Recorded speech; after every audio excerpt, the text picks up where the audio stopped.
Ces derniers temps, la pollution de l'environnement est devenue un problème alarmant au Vietnam, menaçant directement le développement socio-économique durable ainsi que l'existence et le développement de l'actuelle future génération. Selon l'Organisation des Nations Unies, le Vietnam est le 8e pays au monde le plus exposé aux conséquences du changement climatique, d'une part par la longueur de son littoral, de quelques 3200 mètres, mais également par la présence et la fragilité de ces deux grands deltas du Mékong et du fleuve Rouge.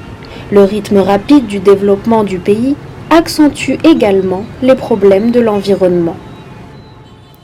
Lors d'une rencontre de presse récemment organisée à Hanoï, l'ambassadeur de France au Vietnam, Bertrand Lortolari, a affirmé que la France reste toujours aux côtés du Vietnam dans la protection de l'environnement. La France, comme le Vietnam, est exposée à la question de l'environnement, la question des changements climatiques. Et au niveau national comme au niveau local, les pouvoirs publics français ont engagé des réformes, des politiques ambitieuses pour permettre demain aux citoyens français de continuer à vivre dans un environnement respectueux de la nature, continuer à bénéficier de conditions de vie qui soient saines, aussi bien sur le plan de l'atmosphère que de la sécurité sanitaire des aliments, par exemple. Cette expérience que nous avons acquise en France, eh bien, nous la mettons à la disposition de nos amis vietnamiens. L'engagement de la France dans la lutte contre le changement climatique constitue une priorité de ce pays qui est particulièrement marqué depuis la COP21 organisée en 2015. L'environnement est un bien commun que la France défend au niveau international et dans les enceintes multilatérales, mais qui est également et surtout au cœur de ses coopérations bilatérales. Nous avons aujourd'hui des outils qui sont, je crois, adaptés à ces défis. Je le rappelle, des outils de financement, des outils de recherche. Ce qui est important, c'est d'être présent sur l'ensemble du spectre des actions à conduire. Ça va du diagnostic, ça va de la recherche scientifique à la mise en œuvre de solutions. Eh bien, nous avons la chance d'être représentés ici sur l'ensemble de ce spectre-là, avec les meilleurs instituts français, les meilleurs chercheurs et également les meilleures entreprises françaises qui sont en mesure de répondre à ces besoins. La rencontre de presse a réuni plusieurs chercheurs français. Ils ont présenté les projets de l'environnement déployés au Vietnam et partagé leur expertise en la matière. En ce qui concerne la pollution atmosphérique, les chercheurs ont réalisé des interventions sur la pollution causée par le black carbone, le lien entre la pollution de l'air et les politiques publiques, etc.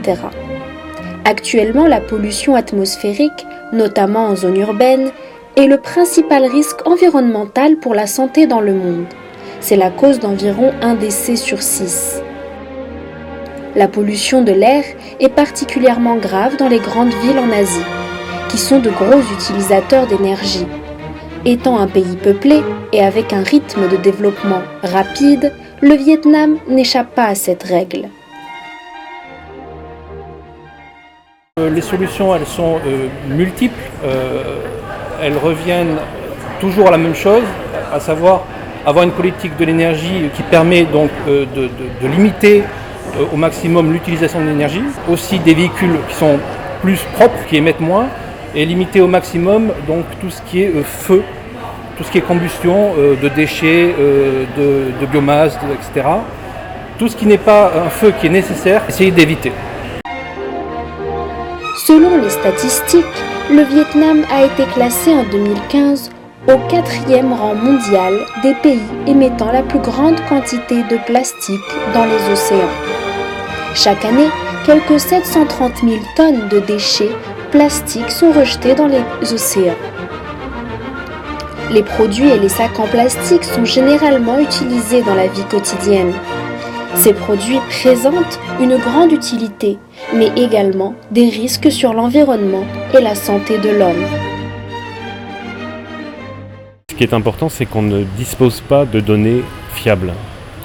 Il n'existe pas de production scientifique fiable qui permette de savoir exactement combien de plastiques sont rejetés dans l'environnement, combien de plastiques existent dans les cours d'eau et combien sont rejetés dans les océans. Donc l'IRD, avec le soutien de l'ambassade de France, va déployer un observatoire de la pollution par les plastiques au Vietnam sur tout le long de la côte dans les 2 ans à venir. Parler de gestion des déchets, ce n'est pas uniquement traiter. Ce n'est pas parce qu'on achète une usine, ce n'est pas parce qu'on achète une industrie que le problème est réglé. Le problème, c'est de se focaliser d'abord sur réduire et après, on traite. Et donc, sur la question de la réduction, il y a énormément de choses à faire et nous militons pour une action commune, donc une action des autorités publiques qui peuvent soutenir la réduction des déchets, une action des entreprises privées qui doivent être éco-responsables et qui doivent imaginer leur packaging, le design de leurs produits de manière à ce qu'il y ait le moins d'emballage possible, mais également nous, vous et moi, citoyens, qui agissons au quotidien et par nos choix de consommation.